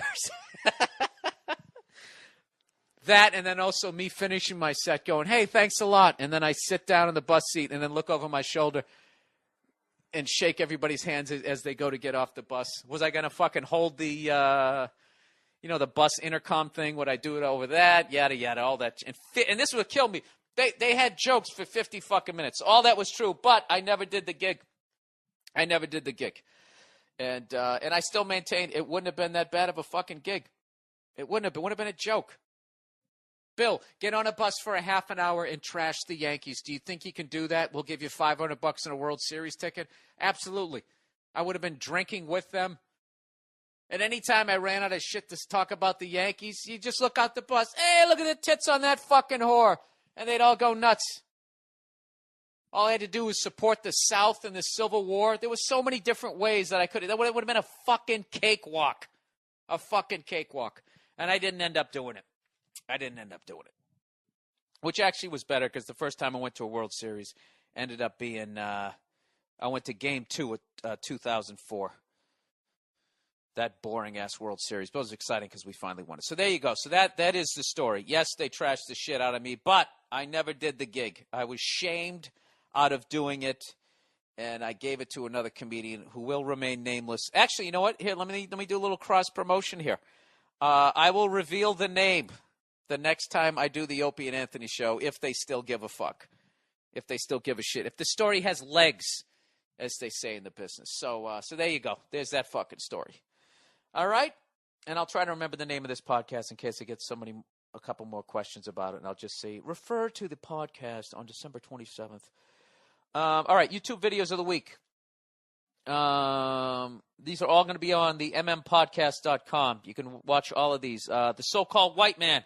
Somebody sent a great video of somebody. The dude didn't have a microphone, but he was talking about how the white man, is fucking with everybody, the way he twisted up religion and all that shit, which is totally true. But in the end, he goes, because God is actually a black man. So basically, it's like everything that white people just did, I am now going to do from my perspective, which is the one thing that I've learned when being on the road, that everybody is the same, and it includes the bad shit. That liberal thought that, everybody is the same, but it's only good shit. Everybody has the ability to be a scientist, to be a doctor, a fucking teacher. Everybody has, yes, they do. And they also have the ability to be a fucking CEO at Enron, to be a rapist, and to be a fucking serial killer and all the bad shit. Everything. To be a war criminal, a fucking dictator, everybody. That is not an exclusively white thing. Because white people get blamed for evil. Like we're the only evil ones on the planet. We are not. We are just the best at it. We are the Michael Jordans of evil, everybody. I challenge your race to top my race with the evilness. But you got it in you. You got to know that. All right? You got to know that you have it in you. The same way you have it in you to be a doctor, a lawyer, or a teacher. You also have it in you to be a complete fucking sociopath. So there's my fucking 2 cents. All right, clumsy reporter knocks down, I don't even know how to say it, Jenga tower? I don't even know what it is. Leaning Tower of Pisa. FVA tow rope fail. This is somebody towing their friend's car down the street with a rope, and it doesn't go that well. Merry Christmas, bitch. Need I say more? Harvard sailing team, boys will be girls. And on From Funny or Die, drunk history. And I think that's it. I think that's it for the podcast. This has been a very long one. Gift card, really quick. Let me read this. Gift card. Dude, what is your deal with gift certificates? This guy right here is the exact reason why I don't like gift certificates. Would you rather get some shitty sweater or boxer briefs from your aunt or brother-in-law, or a gift certificate from Amazon or Best Buy where you could buy something you actually like? Hey, fuckhead, why don't you not go out and buy a shitty sweater or boxer briefs? See, you uncreative cunt. Maybe you should give out a gift card. That's why I don't like it, because, it's like you're out there and you buy somebody a great fucking gift, and then they go, hey, here you go, shop for yourself, fuckface. It's lazy. That's why. That's why I don't fucking like it. I don't mind it if we both agree to get each other gift certificates. I don't mind that. But I'm out there actually trying to buy you a fucking cool-ass gift, and you come up with, you just write me a check, like I'm some drunk whore going to say your fucking son raped somebody and you're running for Senate and you need the problem to go away. That's why I don't like it. So go fuck yourself. All right, revenge. I got to read this quickly here, which is going to cause all kinds of problems. All right, I went to a local junior college. Wait a second, I jumped in too far. This may be more of a story of lashing out than revenge. I actually think this is a story of revenge, and I like this story because this is eyeball to eyeball, even though it was a little Ulf Samuelson here. My senior year, I dated a beautiful underclassman. She was my first love and first lay. We dated through the summer after graduation. I went on to a local junior college the next year. Jesus Christ. Shop class guy right here. All right, we were still dating when school started up the next year. I had a lot of friends that were still in high school, and one of my best friends told me that he started seeing my girlfriend hanging out at school with another good friend of mine. My girlfriend was acting shady, so I knew something was up.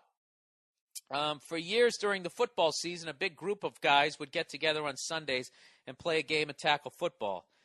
This guy who was seen with my girlfriend was among the guys that showed up to play with me, to play with everybody. Me and this other guy, you name it all names. I'm trying to skip over the names here. Me and this other guy would normally play QB, so we would be the two to pick teams each week. The quarterback on the other team was also a good friend of mine. The friend of mine, with all these fucking names here, the friend of mine who was messing with my girl didn't know that I was aware that he and my girl had been flirty at school. So I asked my buddy, the QB on the other team, to pick this douche who's messing with my girl, and at some point during the game, send him in on a hard 5 and in. I don't know what that is. Is that like a post pattern? I guess that's a crossing pattern. And lead him high. He's basically going over the middle. He's going to throw the ball high and just out of his reach, leaving this guy completely exposed. So anyways, he goes a few plays into the game. They come out of the huddle. And my buddy, the QB on the other team, gives me a look.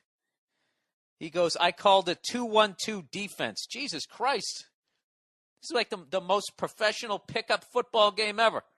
So I bring in the nickel defense. I had to call a timeout because we had too many men on the field. I called a 2-1-2 defense and took the short right zone. The ball was snapped, and this douchebag who's flirting with my girl came off the line, took a hard left, and in slow motion ran into my zone. I delay 1 or 2 seconds and begin the path to the collision. My buddy led him perfect, so he had to pick up a little speed to get to the ball, and he extended both arms to the sky. And, of course, he's looking back at the quarterback, too. Jesus Christ. The second the ball hit his hands, I bury my shoulder into his stomach. I grab the back of his knees, and I pull up and drive him into the ground. Now, I can't define the word squelch, but he definitely let out a sound that I can only describe as squelched. Really, that word makes it sound like you actually hit a really ripe melon. The entire field erupted with a holy shit. My Little League coach would have given me 2 stars on my helmet for this fucking hit. I felt good about it for about 3 seconds, and then the remorse set in. I feel bad to this day for setting this guy up the way I did. It took a few minutes for him to get up, but he was fine. I don't know about karma, but a few weeks later, this dude that he drilled into the ground was banging his ex-girlfriend, and I met my rebound that I dated for the next 5 years. She turned out to be the devil herself. I might not believe in God, but I've looked the devil in her evil eye as I shot a load into her evil cunt. Jesus Christ. I don't think karma got you. I think he was going to bang her no matter what, and I think you got a nice shot in there. It was a little cheesy that you had your friends set him up, but fuck him. That's what he gets. That's your girl. He shouldn't have been doing that. He was wrong. You were right. And as far as karma goes, I view karma is like what's that shit where you look at the stars to see if you're going to get a chicken sandwich that day? What do you call it? Is it astrology? Astronomy is the study of stars. Astrology. Yeah, like, I don't believe in astrology. You know, and anybody who does, you go, okay, you believe in it? And you just go, what's your sign? And they tell you their sign. And then read somebody else's horoscope. If they're a Gemini, read a Taurus. And go, all right, how does that pertain to your life? And they'll be, okay, it means this, this, and this. And go, yeah, see, that was Taurus. So there you go. You can this is so vague, you can attribute it to anything. Something wonderful is going to happen today. Just be careful you don't close it off or it won't happen. So then if something wonderful doesn't happen, you then walk, well, I must have been closed off. I need to be more open. And then you get off scot-free, right? I feel the same way about karma. Karma is something that there's ups and downs in life, okay? And if you're waiting for something bad to happen, something bad's going to fucking happen. No matter how good you are, something bad's going to fucking happen. You know, buy a brand new pair of sneakers, someone's going to step on them. You know, you're like, well, I sponsor a starving child. I don't fuck around. I'm a good guy. Why did somebody step on my sneaker? Because the world is full of cunts. It's impossible not to run into them. You know, I think karma exists if you believe in it. I think if you don't believe in karma, like you don't really have any bad shit happen to you. There you go. That's what I think about karma. I am an hour and 17 fucking minutes into this podcast, ladies and gentlemen. I think it's time to end the podcast here. I hope you enjoyed it. I hope you guys all had a very Merry Christmas, a Happy Kwanzaa, a Happy Hanukkah, or maybe you just said fuck it all and I'm going to take a few days off. And that is it. That's the podcast. Please, oh please. Well, the shows are all sold out. So go scalp a ticket. Speaking of Jim Norton, the man who threw me under the bus, and it took him 10 years to make up for it. Actually, he made up for it when he put me on Down and Dirty, and he hooked me up with Opie and Anthony. But let's say I don't count those, you know, because I'm into astrology. He hooked me up again with this awesome gig that he does every year at the I'm going to screw this up, down in Atlantic City. And this year he was like, you know what? Why should I take it all for myself? Why don't I share it with some friends? And I'm doing a show at the fucking casino down there in Atlantic City. Why don't I know the name of it? Fucking internet doesn't work in my bedroom. Whatever. It's fucking sold out anyways. But it's me, Jim Norton, Jim Brewer, and David Tell. It's going to be a fucking unbelievable night of 3 shows. If you can't make that, if you didn't get tickets, it's because it's already sold out. My next gig is I'm going to be in Dallas, Texas on the final weekend in January, the week of the NFL Pro Bowl. The 27th, 28th, 29th, I believe, that weekend. I'm going to be at the Improv in Dallas. I'm sorry, 28, 29, and 30. Improv in Dallas, Texas. Please come out. I got a brand new killer hour of stuff. Anything else? Oh, Red Sox fans or baseball fans in general, you should check this out. Steve Gorman from the Black Crows has his own podcast. Of course, I don't have the fucking link because I'm an idiot. Steve Gorman Sports, SGS is the name of the podcast. Great podcast. He interviews Kevin Euclid. And Kevin, he's got a great interview style where he just gets the other person to relax and he starts talking about just all kinds of cool shit. Favorite ballparks, favorite restaurants. If you're into sports, performance-enhancing drugs, Pete Rose, should he be in the Hall of Fame or not, having entourages, team chemistry, all the shit you want to talk. And it's great. It goes on for well over an hour, and it's totally fucking entertaining. Highly recommend that podcast. Keeps getting better every time I hear it. And that's it. That's the podcast for this week. I'm going to be interviewing Nick Swartzen this week for a very special podcast. And I am also going to the Rose Bowl, the granddaddy of them all, on New Year's Day. And I am going to be stone fucking sober this year. I know you guys are all booing right now because you want to hear the happy drunk stories. Well, I'm sick of being a drunk on that day. I would like to remember. Like, I went to a game and Sanchez played in USC Penn State. I went to that game, and I had never even heard of Sanchez. That's how drunk I was. And to think that I could have been live booing that guy, it wouldn't have made a difference. They still fucking killed They still killed Penn State. All right, whatever. That's the podcast for this week. God bless all of you. Have a great week. Don't take any shit, and go fuck yourself. Okay.